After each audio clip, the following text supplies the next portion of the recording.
Hi, it's Carly McAvoy talking about rational expressions and specifically adding and subtracting rational expressions with like denominators in this video. When you're adding or subtracting fractions that have a common denominator, all you have to do is combine the numerator together. So always simplify your final answer if possible. So in the first example, we have 15 over x plus 2 and 3 over 2 plus x.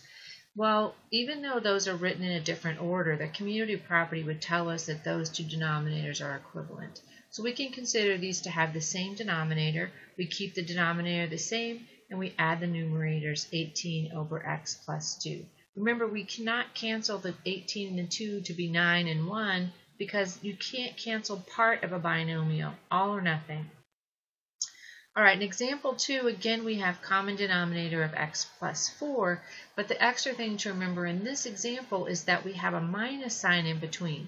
And that minus sign is like going to distribute all the way through, just as if you were to put a parenthesis up there. It might help you see that better. So once I do that, I have the negative 2x, and then a minus 5 gives me a positive 5.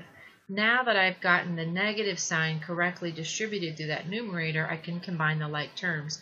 And I would have x from the first fraction, and then minus 2x, and then negative 3, and positive 5. And then I would simplify that down to be, write that. That's going to be negative x plus 2 over x plus 4. We always want to keep going and simplify that as much as possible. Once again, I cannot cancel these because they're different and I can't cancel parts of a binomial. All right, in example number 3, again, I have common denominator of 4 and x minus 5. Your denominators can be as complicated as you want as long as they are the same. And again, we need to worry about that negative sign, because that's going to distribute through the entire numerator. Minus x and minus 8. That negative is going to go all the way through. Once we distribute the negative, we can write a plus in between there because we've already, it's like changing a subtraction into addition, which we know how to do. And then I'm going to combine my numerators together. I have 2x and minus x, and I have a positive 3 and a negative 8. And then I'm going to get x minus 5 on the top. 2x minus x is x, and 3 minus 8 is minus 5.